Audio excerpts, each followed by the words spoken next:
Então, vamos lá, pessoal, vamos dar sequência ao conteúdo de Físico-Química 2, iniciando aí um novo capítulo, um capítulo que agora vai colocar literalmente as coisas para reagir, e a gente vai ver também uma condição específica das reações químicas, que é a condição de equilíbrio químico, beleza? Vamos construir isso aos poucos nas próximas aulas, começando aqui na aula de hoje.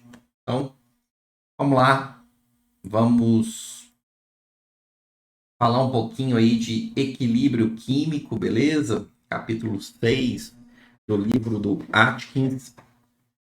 Antes de abordar, propriamente dito, essa condição, eu queria apresentar para vocês aqui um novo parâmetro, é o chamado avanço reacional ou avanço da reação, simbolizado por uma outra letra grega, essa letra aqui que é o psi, né? Parece um R rabiscado, né? Utilizado, e ele é denominado como avanço da reação. Alguns autores também chamam de extensão da reação. E tem unidade de número de mols. Ele está relacionado com a variação do número de mols de uma espécie durante um processo reacional, seja produto ou seja reagente. Então, esse dexi ele está intimamente ligado com a variação do número de mols, de tal modo que a gente pode definir a variação do número de mols de uma espécie I numa determinada reação como sendo o coeficiente estequiométrico daquela reação vezes o avanço. Tá? Aqui está tudo em termos infinitesimais, então eu estou falando de uma quantidade infinitesimal da espécie I alterando ao longo do processo, sendo formada ou sendo consumida, depende se é produto ou reagente, em função da variação do avanço da reação.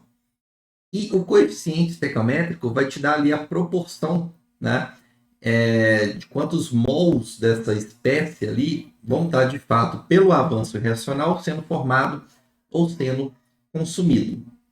De tal maneira que, se eu estiver trabalhando com as espécies dos reagentes, esse coeficiente estequiométrico aqui, o Ni, ele será negativo. Será negativo por quê? Porque a variação do número de mols de um reagente ao longo de um processo reacional, ela vai diminuindo. Afinal de contas, o reagente está sendo consumido. Então, à medida que a reação avança, em função da proporção estequiométrica, a variação do número de mols de reagente vai diminuindo, e aí, por isso que a gente explica o sinal desse coeficiente ser negativo para os reagentes. Feito? Eu acho que já deu para vocês entenderem também que, por motivo semelhante, esse coeficiente estequiométrico ele é positivo para os produtos, afinal de contas, durante a formação de uma reação, produtos têm a sua quantidade de matéria aumentada e são formados durante o processo. E aí, a variação do número de mols vai ser positiva à medida em que a reação química avança. Beleza? Então aqui eu tenho aqui para vocês essa nova definição de uma nova propriedade que é o avanço reacional. Eu vou tentar trabalhar um pouquinho com essa propriedade utilizando uma equação química aqui, gente, muito simples. É uma equação de uma espécie A se convertendo numa espécie B. Só que agora, repare que eu estou colocando essa reação com uma seta dupla, da esquerda para a direita e também da direita para a esquerda. O que isso indica? Isso indica que tanto a reação direta, A convertendo em B, quanto a reação inversa, B convertendo em A, podem ocorrer no seu processo. Okay? Se eu fosse calcular as variações em termos infinitesimais para a quantidade de matéria de A e B em função do avanço reacional, eu iria utilizar essa expressão aqui, em que a variação do número de mols de A vai ser igual ao coeficiente estequiométrico, como A é um reagente, e aqui ambos os coeficientes estequiométricos são iguais a 1, um mol de A formando um mol de B. A diferença é que eu tenho que o reagente ele vai ter o coeficiente negativo. Então, à medida que a reação avança, eu tenho aqui a redução do número de mols de A e, por raciocínio análogo, eu vou ter um aumento do número de mols de B na mesma proporção. O tanto que reduz de A é o tanto que aumenta de B por avanço da reação. Beleza? Aí, talvez você fique questionando como que a gente pode abordar a questão termodinâmica desse processo reacional. Discutir um pouco de estabilidade, discutir um pouco de espontaneidade do processo, e para isso eu vou utilizar aqui a variação da energia de Gibbs desse processo químico. A gente viu, né, em capítulos anteriores que a expressão mais completa da energia de Gibbs, de como que ela muda ao longo de um processo químico, químico ou físico, né, depende aí de maneira mais completa dessa expressão aqui, em que eu tenho menos SDT mais VDP, ok? Mais aquele termo somatório que contém informações acerca do que? Do potencial químico das espécies e também da variação, né, da composição durante o processo. Ocorre que, se eu estiver trabalhando com uma reação química acontecendo a temperatura e pressão constantes, esses dois primeiros termos aqui, ó, menos SDT e VDP, eles vão se anular. De tal maneira que a variação da energia de Gibbs será decorrente exclusivamente do termo que depende da composição, que é esse somatório aí.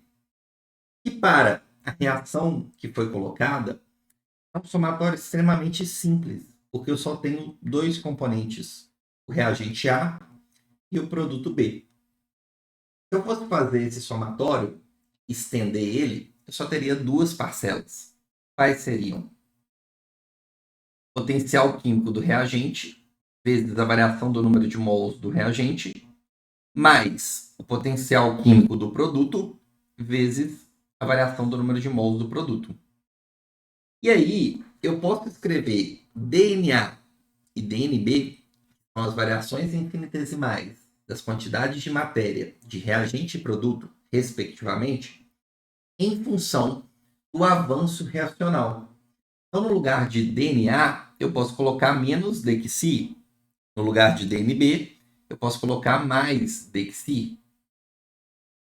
E aí, colocando o DXY em evidência, eu chego que DG é igual a potencial químico de B menos o potencial químico de A vezes o DXY. Se eu dividir os dois membros da igualdade por DXY, olha o que eu vou encontrar, que é a derivada da energia de Gibbs em função do avanço da reação nas condições de temperatura e pressão constante vai ser igual à subtração, diferença entre o potencial químico do produto e do reagente. Só que a diferença entre o potencial químico do produto e do reagente, pensa bem, energia de Gibbs molar do produto B menos a energia de Gibbs molar do reagente A vai me dar exatamente a variação da energia de Gibbs do processo reacional. Porque no processo reacional, o reagente A está convertendo em B. No final, eu só tenho B. No início, eu só tenho A. Então, essa diferença aqui me dá o quê? A variação da energia de Gibbs do processo químico, o ΔG dessa reação química. Beleza? Então, repare que essa derivada aqui da energia de Gibbs em função do avanço reacional a temperatura e pressão constante nada mais é do que a variação da energia de Gibbs da reação química. Então, vamos lá. Portanto, se eu tivesse um gráfico da energia de Gibbs em função do avanço da reação, essa tangente à curva vai ser exatamente igual a essa derivada que a gente viu. que é a diferença entre o potencial químico do produto menos o reagente, e que a gente sabe que é igual à variação da energia de Gibbs do processo reacional. Agora é o seguinte, nós sabemos que temperatura e pressão constante, um processo ele é espontâneo quando? Quando a variação da energia de Gibbs da reação for negativa. Então, se essa derivada aqui for negativa, isso indica que, da maneira como foi escrita a reação, o processo tende a ser espontâneo. Ou seja, a conversão de A em B é espontânea do jeito que foi escrito ali. A reação direta tende a acontecer em maiores extensões.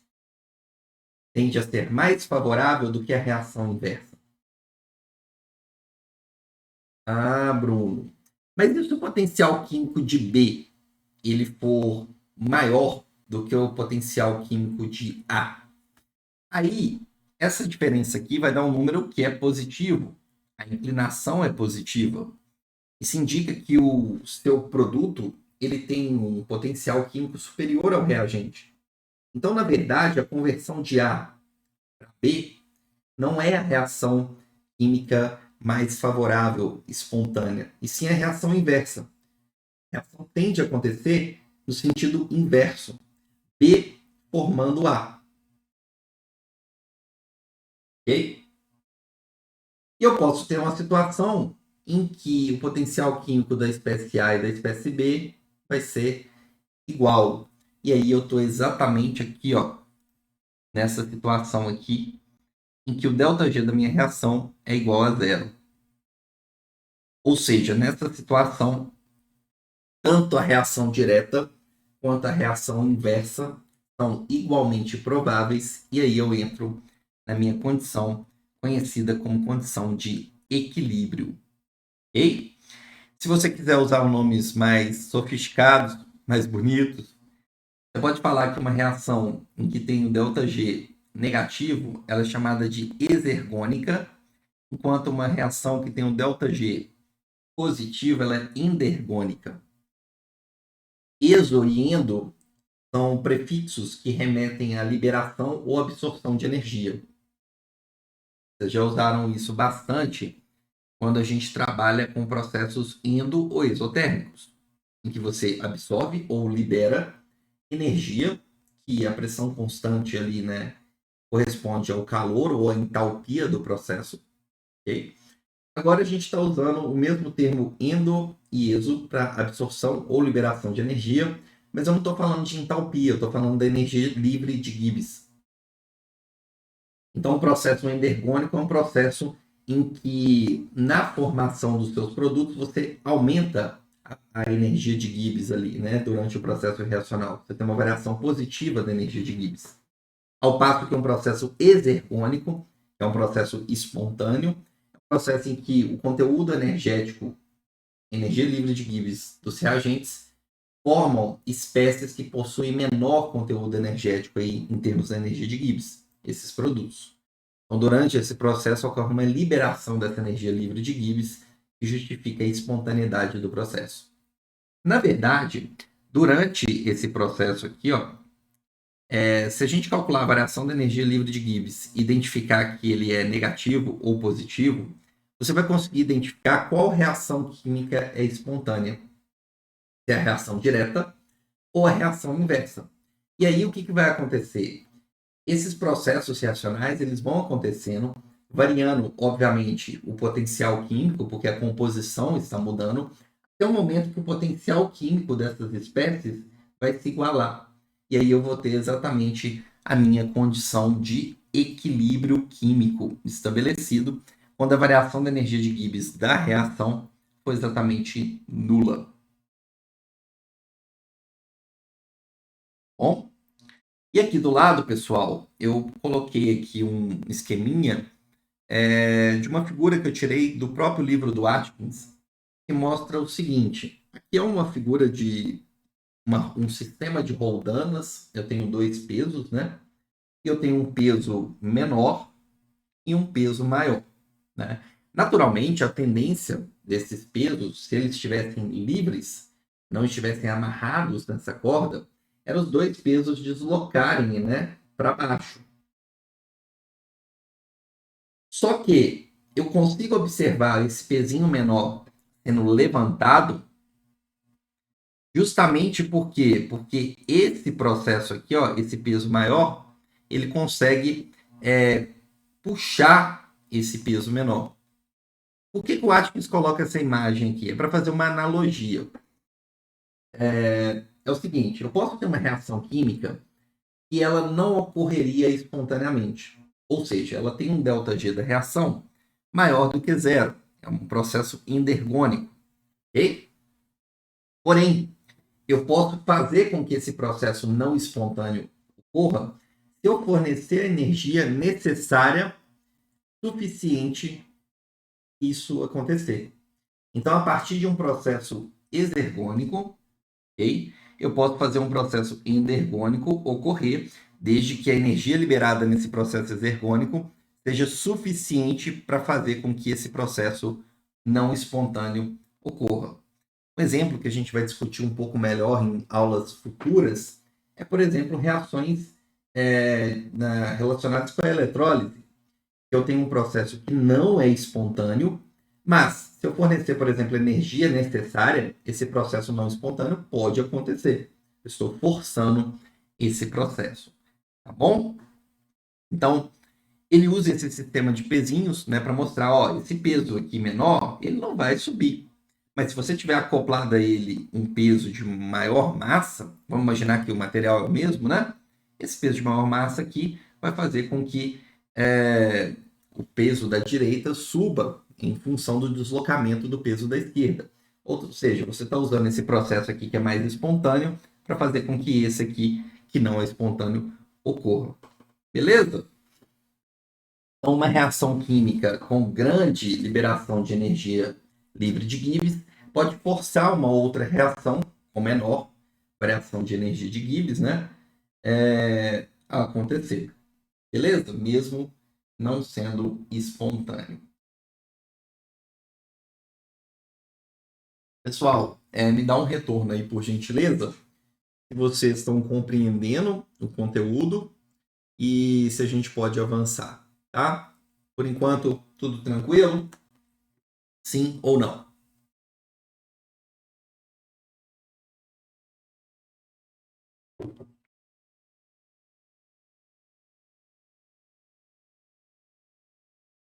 Então tá. Deixa eu ver aqui. Débora sim, Henrique também. Tranquilo. Então vamos avançar, tá bom? Vamos agora discutir um pouquinho acerca da descrição do chamado equilíbrio químico, dessa condição especial aí, específica, né? Eu vou colocar aqui uma reação genérica, tá? Eu vou tentar descrever esse equilíbrio químico para qualquer tipo de reação química. E aí a gente vai fazer alguma demonstração matemática aqui.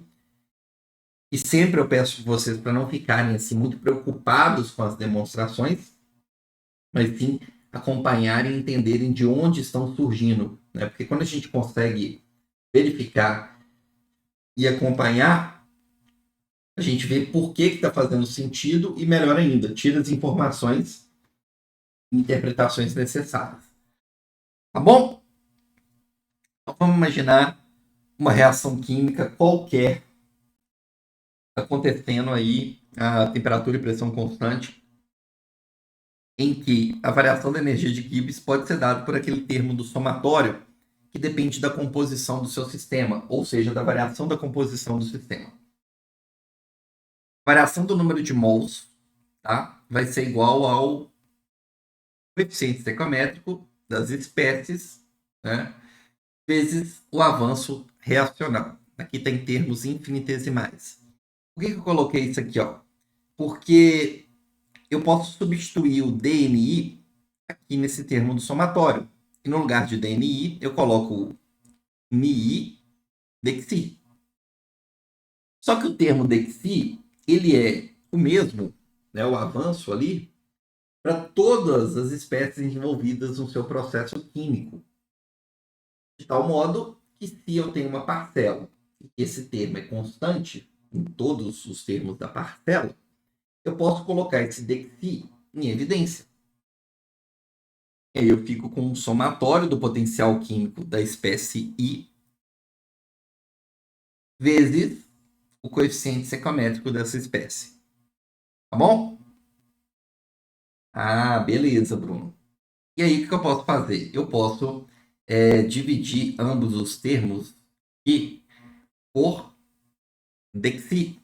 E aí eu vou ter ΔG, dxi, ΔG, dxi, a T e P constante, igual a esse termo desse somatório aqui, ó, que é o potencial químico das espécies envolvidas vezes o coeficiente estequiométrico delas.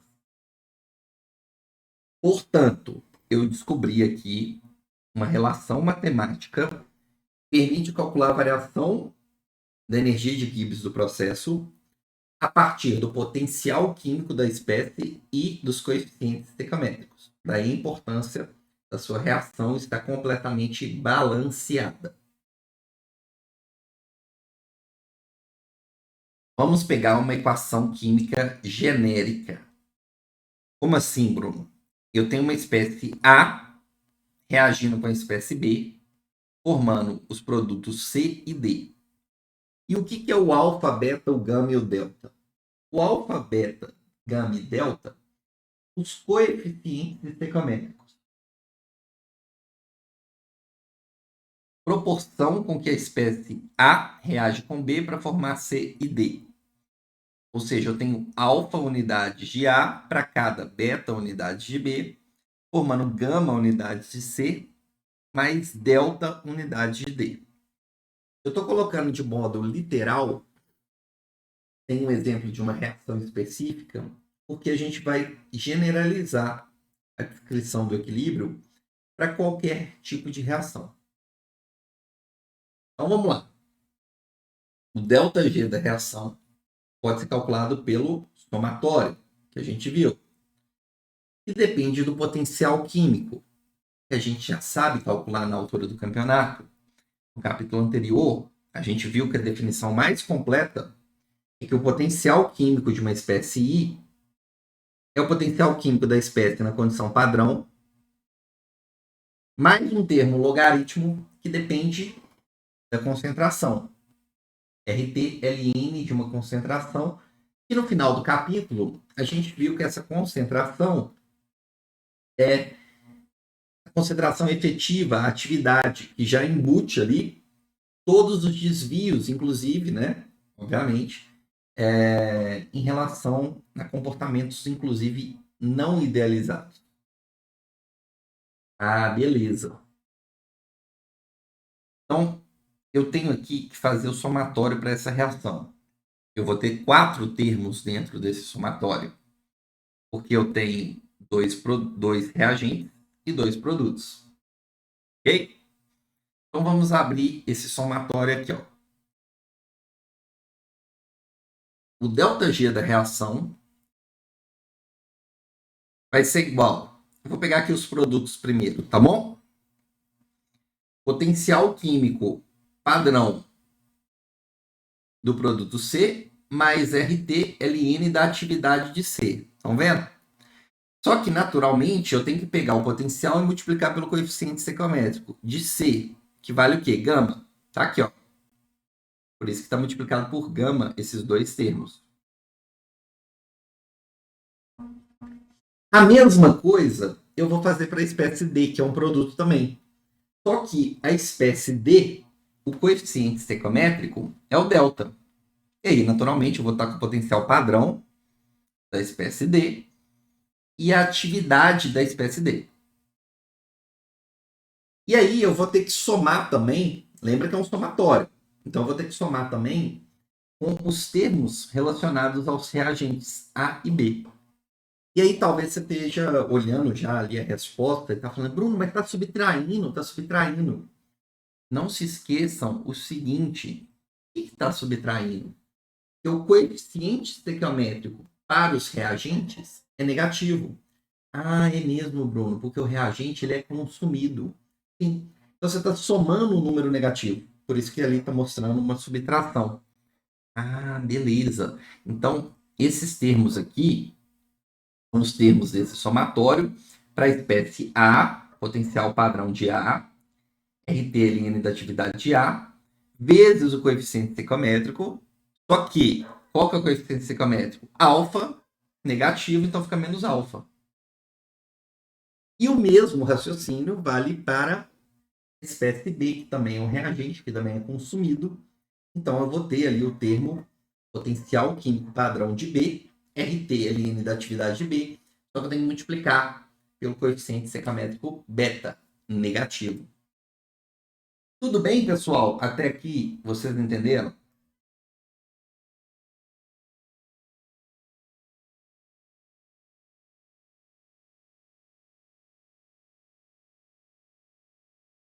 Reparem o seguinte, eu destaquei para vocês aí em laranja, em marrom, os termos que contêm o potencial químico padrão dos produtos e dos reagentes. Repare o seguinte, gama que multiplica o potencial padrão de C, mais delta, que multiplica o potencial padrão de D, menos alfa, que multiplica o potencial padrão de A, menos beta, que multiplica o potencial padrão de B. Isso é o quê? Isso é a variação da energia de Gibbs da reação em qual condição? Na condição padrão. Ah, então esse ΔG aqui, ó, padrão, é exatamente isso aqui. A soma desses termos em laranja. Então, olha só. O ΔG de uma reação química é igual ao ΔG dessa mesma reação na condição padrão, ou seja, na pressão de um bar. Só que ele tem um outro termo que tem que ser somado. Depende da temperatura e da constante dos gases. Então, eu tenho mais RT. E aqui eu tenho dentro do colchete um termo que está associando o quê? Ele está associando o LN das atividades. Ah, beleza, Bruno. Entendi. Galera, eu acho que vocês já sabem na altura do campeonato que quando eu tenho algo que multiplica, um parâmetro que está multiplicando o logaritmo, o que eu posso fazer? Posso pegar esse parâmetro e colocar no expoente do logaritmando. Então, eu posso falar ali que eu tenho a soma do LN das atividades elevado aos números que estão aos coeficientes estequiométricos, gama, delta, menos alfa, menos beta. Ah, posso, né? Posso. Propriedade do logaritmo? Posso. E agora, o que eu tenho aqui? Uma soma de logaritmos de mesma base, né? Isso é a mesma coisa que o quê? Que você conservar a base e multiplicar os logaritmandos. Aqui aparece um termo talvez novo para vocês. Eu não estou usando aqui dentro, ao invés de somar, o que eu estou fazendo com os logaritmandos aqui? Eu vou sempre multiplicar.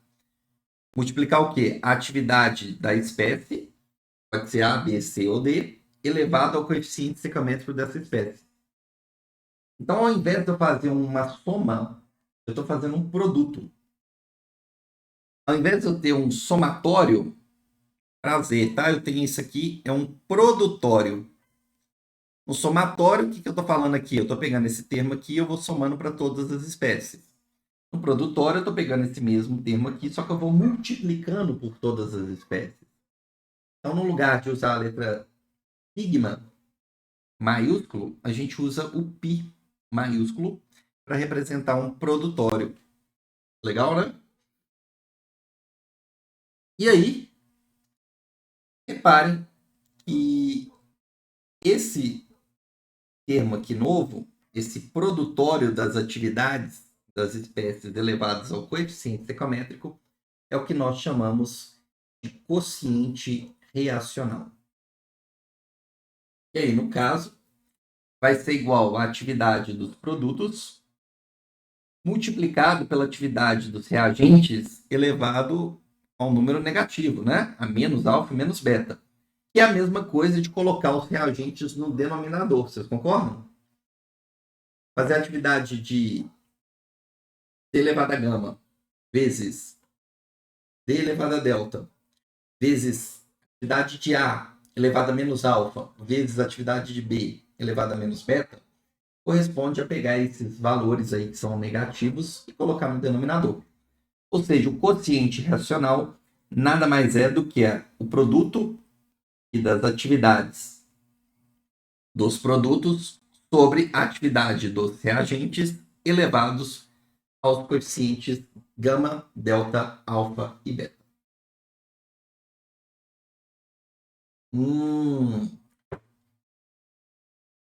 Beleza.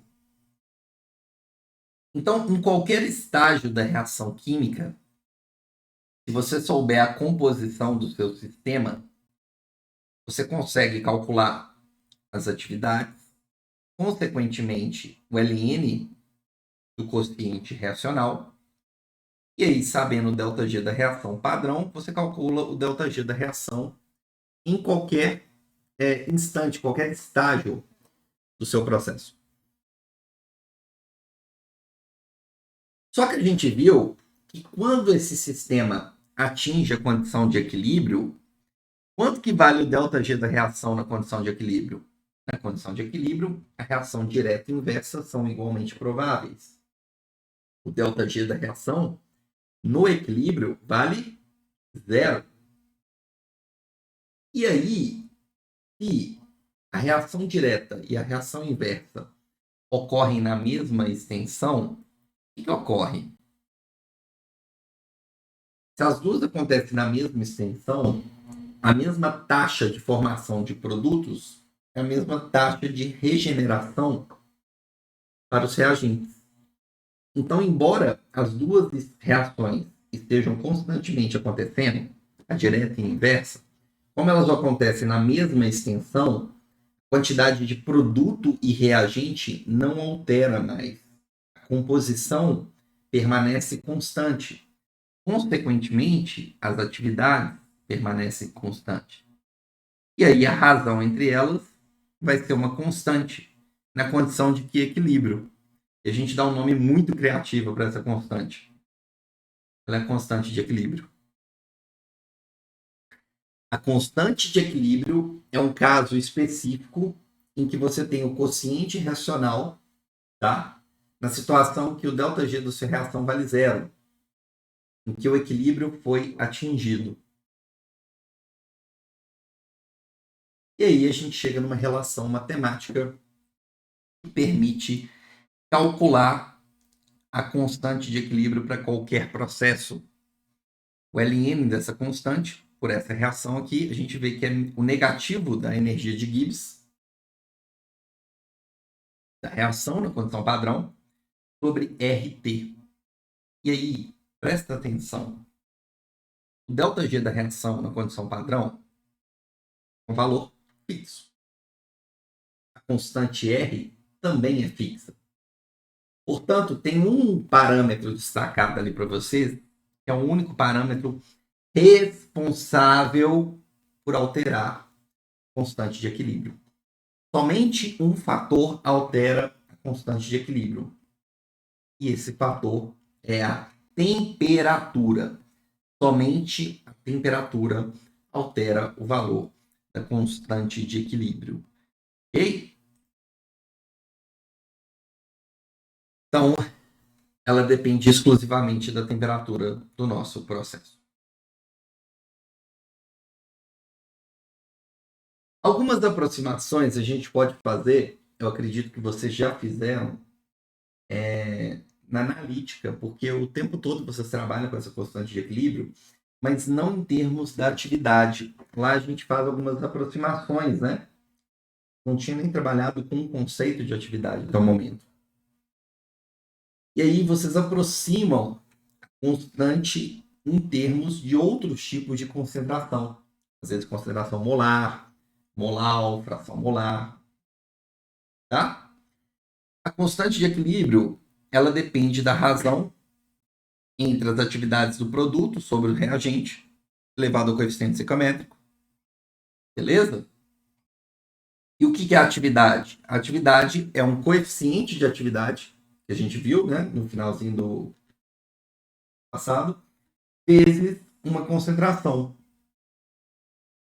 Então, a atividade de C é o coeficiente de atividade gama de C, vezes, por exemplo, a molaridade de C. A atividade de D é a mesma coisa, só que é o coeficiente de atividade de D vezes a molaridade da espécie D. E a mesma coisa para os reagentes A e B. Então, repare que a constante de equilíbrio pode ser dividida entre uma constante dos coeficientes de atividade vezes a constante de equilíbrio em termos de outro tipo de concentração. Ali nesse exemplo, eu coloquei a concentração mol por quilo, molar, das espécies A, B, C e D. Quando eu estou trabalhando com soluções ideais, o meu coeficiente de atividade das minhas espécies é muito próximo de 1. Então, esses valores aqui tendem a ser próximos de 1, e aí você aproxima a constante de equilíbrio da constante de equilíbrio em termos das concentrações. A constante de equilíbrio vira AB. Quanto mais próximo isso tiver das condições idealizadas. Claro que, à medida em que o seu sistema vai se comportando longe do ideal, esse tipo de aproximação vai te dar uma maior discordância entre a prática, né, o resultado real, de fato, do seu sistema. Principalmente quando a gente trabalha lá com soluções que contêm eletrólitos, né, especialmente ali, em que os desvios são particularmente importantes. Inclusive, a gente tem como estimar esses gamas, esses coeficientes de atividade ali, a gente até viu no final do capítulo, pelas leis limites de Debye-Hückel. Mas, em muitos casos, a gente vai poder fazer essas aproximações aqui sem grandes problemas, tá? Então, para aplicações mais simples, as atividades elas podem ser aproximadas e substituídas por molaridade, concentração molar, pressão parcial. Lembrando, viu, gente, uma coisa: a atividade é um parâmetro adimensional. O que isso significa? Significa que ela não tem unidade. Ah, Bruno, ela não tem unidade? Não, ela não tem unidade. Então, quando eu estou trabalhando com a concentração, não se esqueçam que essa concentração B aqui, por exemplo, da molaridade, é uma concentração relativa. É a molaridade sobre a molaridade padrão. Por que disso? Porque aí eu garanto que eu tenho mol por quilo no numerador e no denominador, e aí eu simplifico e eu vou obter um número adimensional. Beleza, e se for a pressão parcial? A pressão parcial é a pressão parcial da espécie sobre a pressão padrão, que é de 1 bar. Se for a concentração molar, é a concentração da espécie sobre a concentração padrão molar de 1 mol por litro. Ah, beleza. Então, sempre são o quê? Sempre vai ser concentrações relativas, para garantir que o valor obtido ele não apresenta unidade. E aí, lembrando também, talvez lá na analítica vocês aceitavam isso aqui, né? Quando eu trabalhava com um sólido ou um líquido puro, a atividade é unitária. Então, se a atividade é unitária, para sólido e para líquido puro, que não está dissolvido, que não está disseminado no sistema, ok? O que você vai ter? Você vai ter o valor da atividade igual a 1. Fazer o valor da atividade ser igual a 1 significa que, se você estiver multiplicando ou dividindo por ela, não vai alterar. E aí você simplesmente não colocava na constante de equilíbrio. Quando você tinha um sólido ou um líquido puro, vocês não colocavam na constante de equilíbrio. Talvez até o momento vocês tinham aceitado isso. Mas agora você já sabe o motivo. Porque na realidade você está colocando a atividade da espécie. E se for uma espécie sólida ou líquida que estão puros, a atividade da espécie vale 1. Gente, vocês estão lembrados? Olha só. Qual que era a definição? Vamos pegar um líquido puro, que a gente viu lá, cetona, cloroformo, a gente fez esse cálculo. A atividade é a pressão parcial, né? Sobre a pressão da espécie I, né? Sobre a pressão de I, quando ele está o quê? Puro. Agora, se a espécie está puro, o numerador e o denominador são idênticos. Né? Porque eu só tenho ele. Não está dissolvido, não tem nenhum tipo de interação. Então, eu estou com um sistema puro, a pressão parcial dele é a própria pressão dele puro. Isso aqui vai dar quanto? Isso aqui vai dar 1.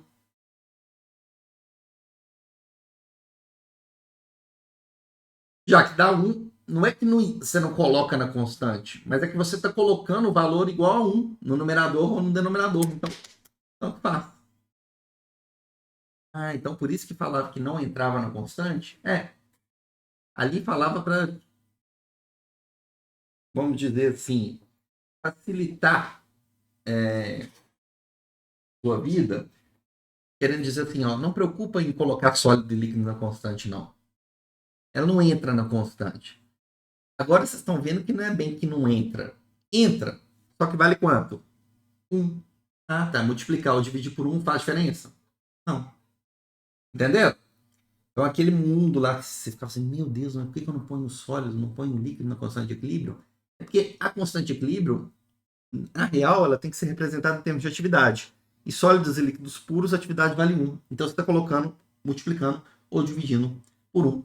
Não altera. Mesma coisa que você ignorar. Bom, ficou claro isso aí, gente? Acredito que vocês já faziam isso, né? Talvez não sabiam o real motivo. Tudo bem?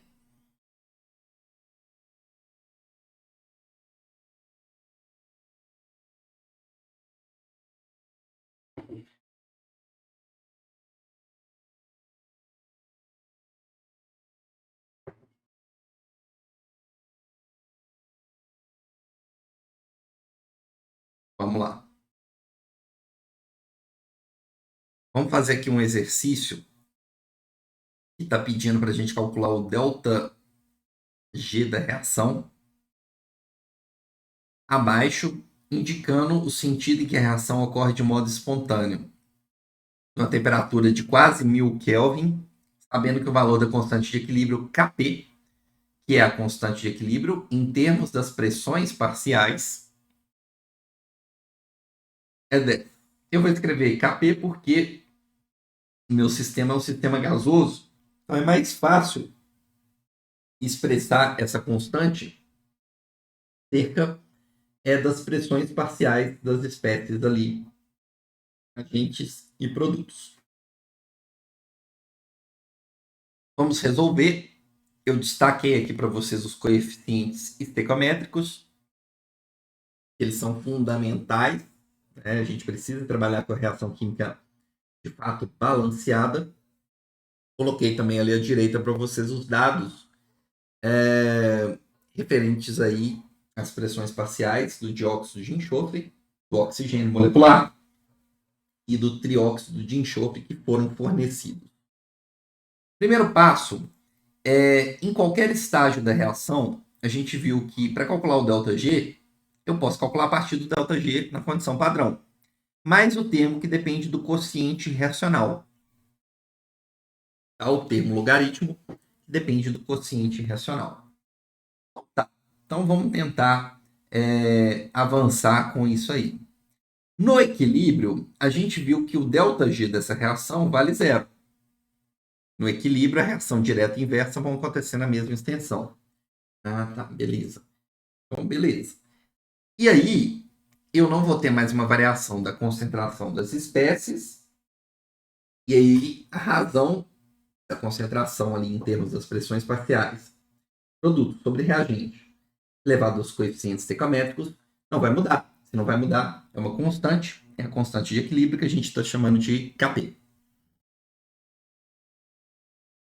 Repare que ele me deu o Kp, então eu consigo descobrir qual que é o valor do ΔG padrão dessa reação.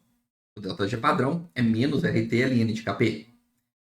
O T e o Kp foram dados. Então, menos 8,314 Joule Kelvin menos 1 mol menos 1, vezes a temperatura de 960 Kelvin, vezes o Ln da constante de equilíbrio. Isso aqui vai me dar menos 18.377,94 joules por mol. Esse é o valor do ΔG, mas não é o ΔG da reação naquela condição. É o ΔG da reação na condição padrão, sob pressão de 1 bar. Ah, beleza. Só que eu posso usar o valor desse ΔG padrão para calcular o ΔG da reação nessas condições. O ΔG da reação vai ser o ΔG padrão que nós calculamos, mais RT ln do quociente reacional. E aqui a gente está aproximando pelas pressões parciais dos produtos de óxido de enxofre sobre os reagentes de óxido de enxofre e oxigênio. Repare que eu coloquei destacado ali em vermelho o que elevado aos coeficientes estequiométricos, e por isso é importante, meu jovem, que a reação esteja devidamente balanceada. Aí eu peguei o coeficiente estequiométrico dos produtos, elevei aqui, dos reagentes também elevei, ok. Ah, beleza. Vamos ver se nessas condições aqui a reação direta ou a inversa que vai ser espontânea. Então, eu vou substituir as pressões parciais, a temperatura, né? Então, a pressão parcial do trióxido de enxofre 10 a menos 4 eleva ao quadrado, divido pela pressão parcial do dióxido de enxofre 10 a menos 3 elevado ao quadrado, e a pressão vezes a pressão parcial do oxigênio 0,2 bar elevado ao quadrado aqui também. Beleza? Por que eu não estou preocupado em colocar as unidades aqui? Porque lembra que são unidades relativas. Tudo isso aqui tem que estar dividido pelo quê? Pela pressão de 1 bar. Então, vai cancelar as unidades. Bom? Beleza, Bruno. Resolvendo isso aqui, eu vou encontrar o valor do ΔG da reação de menos 42.288,20 joule por mol. O que significa esse sinal de menos?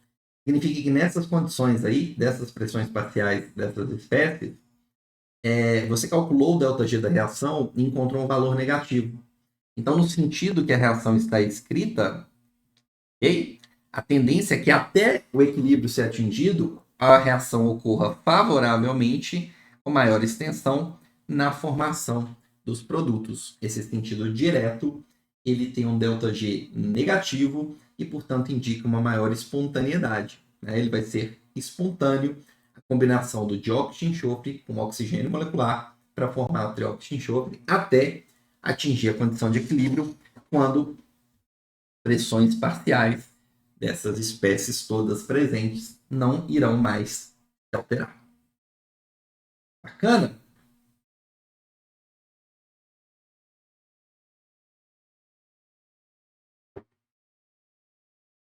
E agora eu vou aproveitar esse próximo exercício aqui para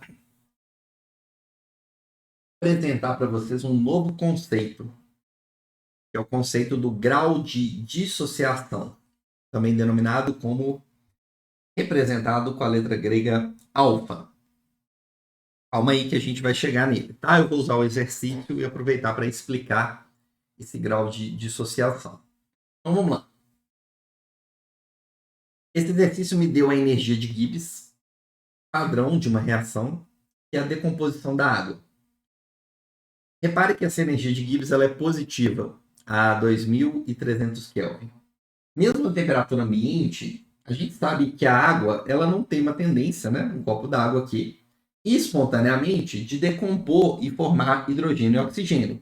Você não deixa um copo d'água aqui na temperatura ambiente e você começa a observar a formação de bolhas de oxigênio e nem de hidrogênio. Mesmo a 2300 Kelvin, isso não é espontâneo. Repare o sinal positivo da energia de Gibbs na condição padrão para esse processo. E dessas informações, ele está pedindo para a gente estimar o grau de dissociação alfa da água, né, a 2300 Kelvin e 1 bar. Obviamente, nessa temperatura, eu estou falando de água gasosa, ok? E ele falou para considerar que o alfa é muito, muito pequeno, muito menor do que 1. Vamos resolver isso? Tá. Taquei aqui para vocês os coeficientes estequiométricos. E o que é esse alfa, hein, Bruno, que você tanto está falando aí, grau de dissociação? O grau de dissociação, gente, ele vai me falar um percentual, a taxa que eu vou ter ali de conversão dos meus reagentes até atingir a condição de equilíbrio. Vai ser o tanto ali, em termos percentuais, né, dos reagentes que vão ser consumidos até que o equilíbrio seja atingido. Então, para resolver isso, a melhor maneira que a gente pode encontrar é se a gente montar uma tabela e ir analisando etapa por etapa do que acontece no meu sistema. Bom, eu vou considerar o número de mols inicial das minhas espécies, água, hidrogênio, oxigênio molecular, beleza? No início eu vou considerar que eu tenho apenas água, um número de mols N, e eu não tenho nada dos produtos. Aí o que vai acontecer? A água ela vai decompor. Um percentual da água vai decompor. Esse percentual, esse tanto que vai decompor até atingir a condição de equilíbrio, é o que a gente chama de alfa. Então, eu sei que durante a reação química, até atingir a condição de equilíbrio, um percentual alfa N, percentual da, condição, da quantidade inicial, vai reagir, diminuindo a quantidade de água, porque a água é um reagente. Beleza? E, pela proporção estequiométrica, o tanto que diminuir a quantidade de água é o tanto que vai ser formado de gás hidrogênio, e metade disso é o que vai ser formado de gás oxigênio. Bruno, de onde você está tirando essas informações? Simplesmente dos coeficientes estequiométricos. 1, 1,5. Metade do que é formado de hidrogênio é o que forma de oxigênio. Olha que pergunta difícil que eu vou fazer para vocês. Quanto que eu vou ter no equilíbrio? No equilíbrio eu vou ter para o reagente que eu tinha no início, e aí eu levo em consideração o tanto que reagiu. Eu tinha N, reagiu um percentual disso, menos alfa N. Quanto que eu vou ter no final? Eu vou ter 1 menos alfa que multiplica N, colocando em evidência. É N menos alfa N. Ah, é verdade. E no produto? No início eu não tinha nada, formou alfa N, eu vou ter alfa N para o hidrogênio. No início eu não tinha nada, formou meio de alfa N, então no equilíbrio eu vou ter meio de alfa N nos produtos. Nos produtos não, no oxigênio, né? Beleza? Qual que é a quantidade total que eu vou ter na condição de equilíbrio? O número total de mols que eu vou ter na condição de equilíbrio é N menos alfa N, aqui, mais o número de mols do hidrogênio no equilíbrio, alfa N, mais o número de mols de oxigênio no equilíbrio, meio de alfa N. Meio, aqui ó, menos alfa N corta com alfa N, fica N mais meio de alfa N, o N eu posso colocar em evidência.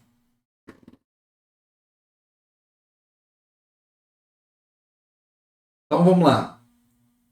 O que é a fração molar dessas espécies no equilíbrio? É o número de mols de cada espécie na condição de equilíbrio. Beleza? dividido pelo número de mols total que eu tenho no equilíbrio. 1 mais meio de alfa-N. Então, 1 menos alfa multiplica N sobre 1 mais meio de alfa que multiplica N. O N eu já simplifiquei. Tudo bem? Para o hidrogênio, alfa-N dividido por 1 mais meio de alfa-N, simplificando o N, eu tenho isso aqui.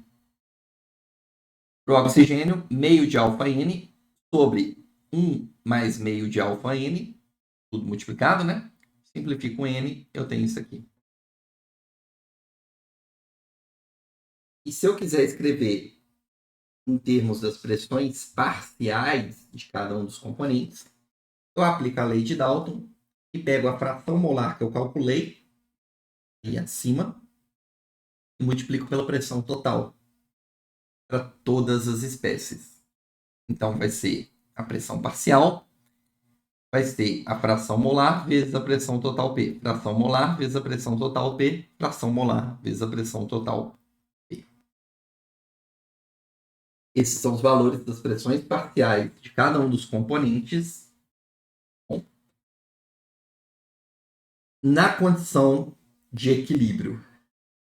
Para o hidrogênio, para o oxigênio e para a água. Pessoal, me dá um retorno aí se vocês conseguiram entender como que eu cheguei nos valores que se encontram nessa tabela. A gente vai usar esses valores para continuar resolvendo esse exercício. Repare que eu escrevi as pressões parciais em termos do grau de dissociação alfa. Beleza? Então, olha só. Acompanhe aqui comigo.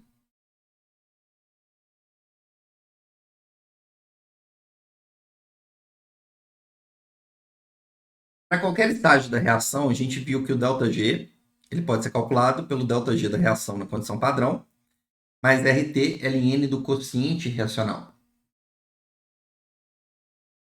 Ah, beleza, Bruno. Tá.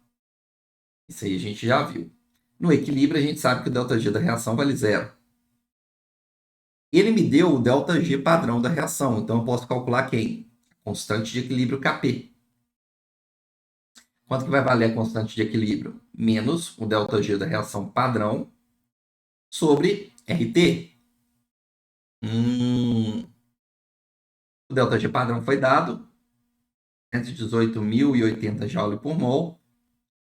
Constante eu tenho e a temperatura de 2.300 Kelvin. Resolvendo isso aqui, eu encontro que o Ln da constante de equilíbrio, em termos das pressões parciais, por isso que eu calculei as pressões parciais anteriormente, é menos 6,18. Ou seja, a constante de equilíbrio Kp é elevado a esse número, que vai dar 2,08, né? Vezes 10 a menos 3.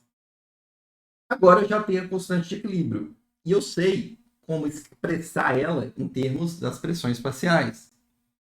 Constante de equilíbrio Kp vai ser igual às pressões parciais de hidrogênio e de oxigênio sobre a pressão parcial de água, tudo elevado aos coeficientes estequiométricos. Eu sei que você já deve estar horrorizado aí, né? Mas o que eu fiz? Eu peguei a pressão parcial de hidrogênio, pressão parcial de oxigênio, pressão parcial de água e elevei ao coeficiente estequiométrico. Bruno, de onde você tirou isso aqui? De onde que eu tirei isso aqui, gente? Daqui. Da tabela. Eu substituí os valores da tabela na expressão da constante de equilíbrio. Agora, eu sei que você talvez esteja um pouco assustado com essa expressão, mas daqui para frente virou álgebra. Tem todo o detalhamento aí para vocês fazerem passo a passo. Eu vou tentar mostrar aqui para vocês, mas é muito mais agora um algebrismo do que uma dificuldade assim exorbitante que a gente tem, porque boa parte do processo a gente já fez. A gente só vai ter que descobrir aí qual que é o valor de alfa, isolar o alfa, ok? Para encontrar o valor que foi pedido. Então vamos lá. Eu tenho aqui uma razão de frações que pode ser reescrito como que quando eu tenho uma divisão de fração, eu posso conservar a primeira e multiplicar pela segunda invertida. Então, eu posso transformar essa divisão de fração aqui, de frações, isso aqui, ó. Ok? A primeira eu mantive, a segunda eu também mantive, a diferença é que eu coloquei esse meio aqui, ó. Meio elevado a meio, o alfa elevado a meio e a pressão também elevada a meio. Então, mantive a primeira e a segunda, estão vendo? A terceira, que estava dividindo, eu multipliquei invertido. O que era numerador passou a ser denominador. Mais fácil trabalhar assim, tá bom? E agora, tem alguns termos que podem simplificar.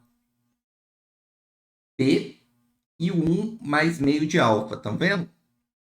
E aí, agora vamos multiplicar tudo que está no numerador com tudo e multiplicar também tudo que está no denominador.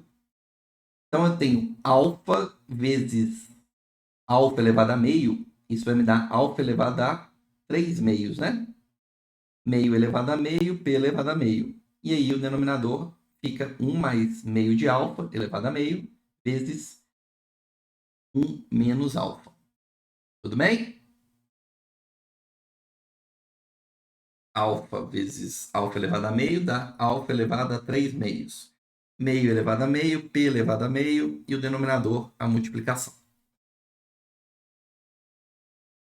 Destaquei ali para vocês, em laranja, em marrom ali, aquele termo 1 mais meio de alfa elevado a meio.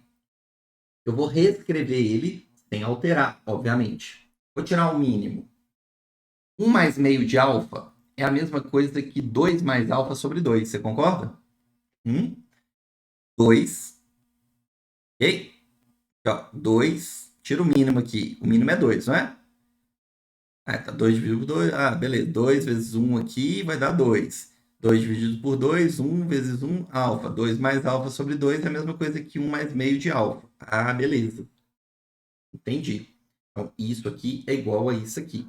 Só reescrevi de um jeito diferente. Por quê? Porque quando eu tenho 2 mais alfa sobre 2 elevado a meio, isso aqui é a mesma coisa que o que meio, ó, é como se eu estivesse multiplicando meio que multiplica 2 mais alfa.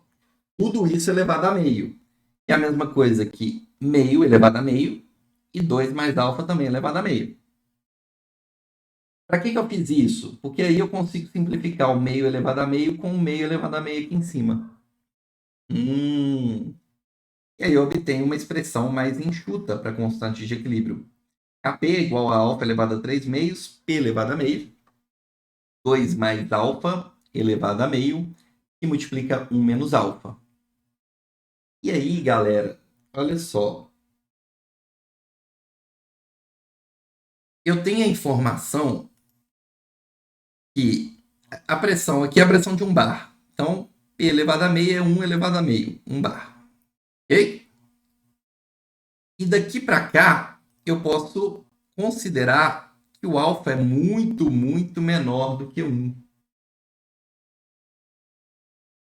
Alfa muito, muito menor do que 1. O que será que dá para fazer, hein?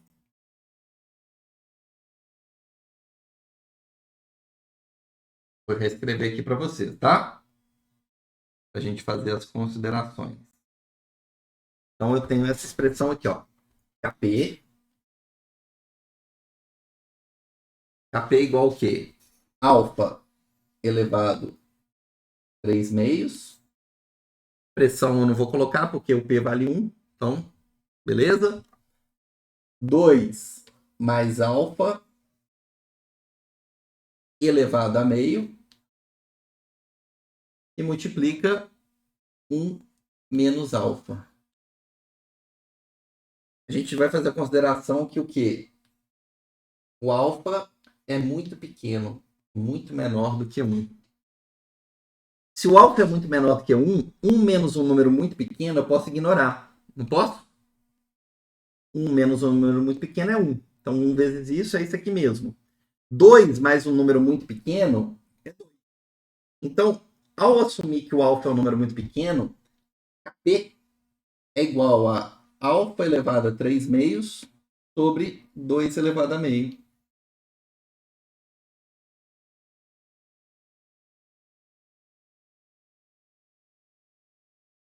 Ou seja, alfa elevado a 3 meios é igual a Kp que multiplica 2 elevado a meio.